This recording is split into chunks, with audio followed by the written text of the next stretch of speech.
मालेगाव अत्याचार प्रकरणात अखेर निर्णय घेण्यात आला। संपूर्ण महाराष्ट्र ज्याची वाट पाहत होता, अखेर तो निर्णय घेतला। शिक्षा ऐकून नराधम अक्षरशः रडू लागला। संपूर्ण महाराष्ट्रात एक समाधानाची लाट तयार झाली, कारण की सर्व वकिलांनी हा सगळ्यात मोठा निर्णय घेतलाय, ज्यामुळे महाराष्ट्रातून कौतुक झालं। महाराष्ट्रातल्या प्रत्येकाला वाटत होतं की या नराधमाला अशी शिक्षा द्या की ज्यामुळे कुणीही असं कृत्य करण्याचं धाडस करणार नाही। पण अखेर ती मागणी मान्य झाली। अतिशय वेगानं निर्णय घेण्यात आला आणि जी अशी शिक्षा आहे की जी शिक्षा ऐकून अक्षरशः नराधम धायमुकलून रडू लागला। आता माफी अजिबात मिळणार नाही, डायरेक्ट निर्णय घेण्यात येणार। मग कशा पद्धतीची शिक्षा होणार आहे, शिक्षा नेमकं केव्हा होणार, कशा पद्धतीच्या शिक्षेची अंमलबजावणी होणार, सरकारी वकिलांनी याविषयी काय माहिती दिली, कुटुंबाची काय प्रतिक्रिया आली, सर्व वकिलांचं का कौतुक होत आहे, या कुटुंबाला आता कशा पद्धतीने न्याय मिळाला, या प्रकरणात कशा पद्धतीने शिक्षा होते आहे, या नराधमाला अक्षरशः खरं फुटलं।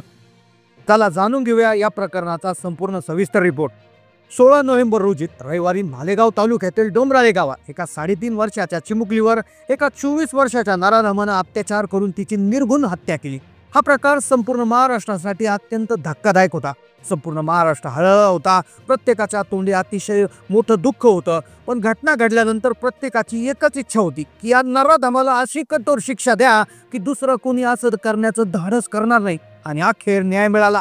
सर्व वकिलांनी एक मोठा निर्णय घेतला, ज्यामुळे या नराधमाला इतकी कठोर शिक्षा होणार की ज्यामुळे तो पाहून अक्षरशः चळाचळा कापू लागला। मग काय निर्णय घेतलाय, सरकारी वकिलांनी नेमकं काय सांगितलं, कशा पद्धतीने हालचाली सुरू आहेत, पीडित कुटुंबाचं या न्यायावर काय म्हणणं आलं आहे, अखेर न्याय मिळाला का, सगळी सविस्तर माहिती जाणून घेतोय। पहा, जेव्हा हे प्रकरण झालं होतं त्याच्या दुसऱ्या दिवशी सगळी नेते मंडळी, आमदार खासदार हे डोंगराळे गावात दाखल झाले होते। तिथे जाऊन कुटुंबांचं सांत्वन केलं आणि अखेर त्याच दिवशी संपूर्ण नेते मंडळी, आमदार खासदार तसेच मुख्यमंत्र्यांनी देखील याला नक्की फासार लटकू, याला अशी शिक्षा करू की ज्यामुळे अशा प्रवृत्त्या, नीच प्रवृत्त्या महाराष्ट्रातून संपून जातील, असं दुसऱ्या दिवशी अखेर त्यांनी घोषणा केली होती। आणि अखेर आज त्या ठिकाणी या प्रकरणात मोठा निर्णय झाला। एक असा साक्षीदार, एक असा धक्कादायक पुरावा, अशा धक्कादायक माहित्या समोर आल्या। सीसीटीव्ही विषयी देखील महत्वाची माहिती समोर आली, ज्यामुळे याला शिक्षा होणार। अखेर तो निर्णय झाला। मग निर्णय नेमका काय झाला, कशी शिक्षा आता होणार आहे, ज्यामुळे नराधम अक्षरशः रडू लागला, कशा पद्धतीने निर्णय घेतला गेला, कोणत्या पुराव्यामुळे इतक्या कमी वेळात हा निर्णय घेतला गेला, वकिलांनी कोणता निर्णय घेतला की संपूर्ण महाराष्ट्रातून त्यांचं कौतुक होतंय, इतक्या लवकर हा निर्णय कसा काय झाला, सगळं सविस्तर आपण जाणून घेतोय।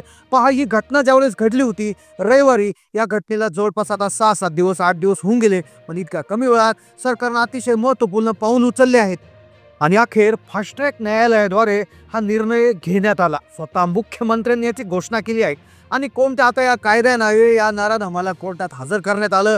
कोर्टात हजर केल्यानंतर तिथे सरकारी वकील होते आणि त्या चिमुरडीच्या बाजूने ते होते। त्यांनी जो युक्तिवाद केला, तो युक्तिवाद काय होता की ज्यामुळे याला कठोर शिक्षा मिळणार आहे। अक्षरशः तो रडू लागला। इतक्या प्रकारची कठोर शिक्षा आता होताना दिसत आहे। समाज माध्यमांशी बोलताना सरकारी वकिलांनी अशा गोष्टी सांगितल्या ज्यामुळे या नराधमाला आता शिक्षा होणार हे जवळपास आता निश्चित झालंय। या नराधमाला ज्या दिवशी कोर्टात हजर करायचं होतं, कोर्टासमोर प्रचंड गर्दी जमलेली, मोर्चे आणले होते।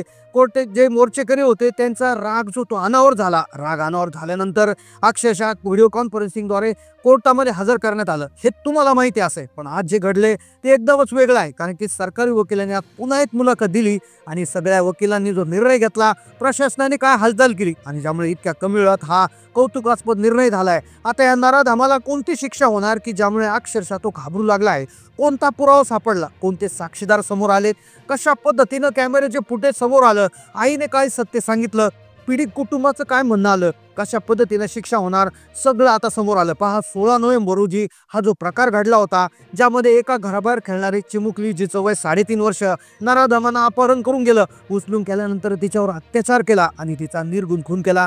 पण त्यानंतर काय घडलं होतं याची कोणालाच माहिती नव्हती। त्यानंतर या नराधमानं असं काहीतरी केलं होतं की ज्यामुळे त्याला इतकी कडक शिक्षा मिळणार। या नराधमाच्या आईनं जे सांगितलं ते ऐकून संपूर्ण यंत्रणेच्या पायाखालची जमीन सरकली। आई म्हणाली, हा नराधम दुसरा कोणी नव्हता, हा आमच्या ओळखीचाच होता, हा बांधकाम मजूर होता, गेल्या वर्षापासून अनाथ म्हणून वाढत होता, त्याला आई वडील नव्हते, आमच्या ओळखीचा होता, म्हणून आम्ही त्याला कधी कधी जेवण द्यायचो, असं मीडिया रिपोर्टमध्ये सांगण्यात आलंय। हा नराधम त्यांच्या ओळखीचा, तिची मुलगी त्याला कदाचित काका, दादा असं काहीतरी म्हणत असेल, पण तिच्या घरच्यांना कोणालाच वाटलं नव्हतं की आपण एका सापाला दूध पाजत आहोत. अखेर हे प्रकरण जेव्हा उघड झालं त्यावर आता निर्णय घ्या अशी मागणी संपूर्ण माहितीतून सुरू होती. फास्ट ट्रॅक पद्धतीने निर्णय घेणं सुरू होतं. महाराष्ट्रातली जी वकील लॉबी आहे, वकील संघटना आहे, त्यांनी देखील एक मोठा निर्णय घेतला आणि ज्यामुळे आरोपीला आता शिक्षा 100% होणार. अशी शिक्षा की ती ऐकून अक्षरशः तो नराधम घाबरलाय, तो रडतो आहे. या निर्णयाच्या त्या अंमलबजावणी प्रशासनाकडून आता काय हालचाली झाल्या आहे, किती दिवसात या शिक्षेची तारीख आता घोषित होणार आहे,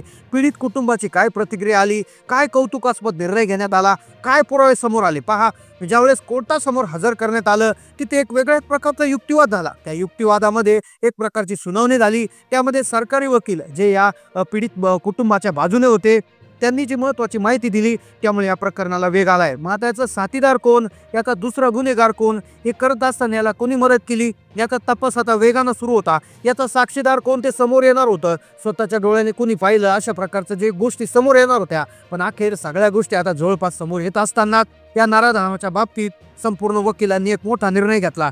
हा निर्णय असा आहे की ज्यामुळे याला शिक्षा आता वेगानं होणार आहे. आता जी चिमुकली मुलगी आहे, जी पीडित मुलगी आहे, तिच्या बाजूने लढणाऱ्या सरकारी वकिलांनी एक महत्त्वाची माहिती आज त्या ठिकाणी दिलेली आहे. पहा, आता हा संविधानानुसार हा आरोपी जरी असला तरी त्याला वकील करण्याचा अधिकार असतो. मग वकील म्हणजे आता त्याला कुठला तरी प्रायव्हेट वकील असेल तर ते देणं हे त्या ठिकाणी गरज असते. पण आता झालं असं की जे वकील संघटना आहे त्यांनी एक असा निर्णय घेतला की ज्यामुळे याला वकीलच मिळणार नाही. आता निर्णय अशा पद्धतीने घेतला गेलाय की या जो आरोपी आहे तो अक्षरशः आता घाबरलाय. कारण की मालेगाव तालुका नाशिक जिल्ह्यातील जे वकील आहे तर त्यांनी निर्णय अशा पद्धतीने घेतला की याचा कुठल्याही प्रकारे कुणी याचं वकीलपत्र घ्यायचं नाही असं त्या ठिकाणी ठरवलं होतं आणि ज्यामुळे याला वकील मिळणार नाही हे आता फिक्स झालं. पण आता एक निवेदन स्वतः मुख्यमंत्र्यांनी दिले. मुख्यमंत्र्यांनी एक निर्णय घेतला की खटला फास्ट ट्रॅक पद्धतीनं चालवायचं असं आव्हान त्यांनी केलं. ज्यामुळे स्वतः या मुख्यमंत्र्यांनी या प्रकरणाचं गांभीर्य लक्षात घेऊन फास्ट ट्रॅक न्यायालयाद्वारे चालवण्याचा आदेश दिला होता आणि या प्रकारात आता महत्त्वाची घडामोड समोर आली. आता पहा, वकिलांनी याच्यामध्ये सांगितलं होतं, जे सरकारी वकील इथे त्या ठिकाणी कोर्टात हजर होते त्यांनी सांगितलं की कोर्टाने 27 नोव्हेंबरपर्यंत याला पोलीस कोठडी दिली आहे. या कोठडीमध्ये आता कसून तपासणी सुरू आहे. याच्यातला साक्षीदार कोण, या नराधमाचा जोडीदार कोण, याने कुठं हत्यार वापरलं होतं, सगळ्या गोष्टींची आता चौकशी होत आहे. आता त्यामुळे या प्रकरणाच्या ज्या सुनावणी असेल किंवा या न्याय प्रक्रियेला प्रचंड वेग आलेला आहे. आता याची बाजू मांडण्यासाठीच कोर्टामध्ये कोणी नसणार आहे आणि त्यामुळे संपूर्ण जे वकील आहेत त्यांचं अभिनंदन त्या ठिकाणी संपूर्ण राज्यामधून होत आहे.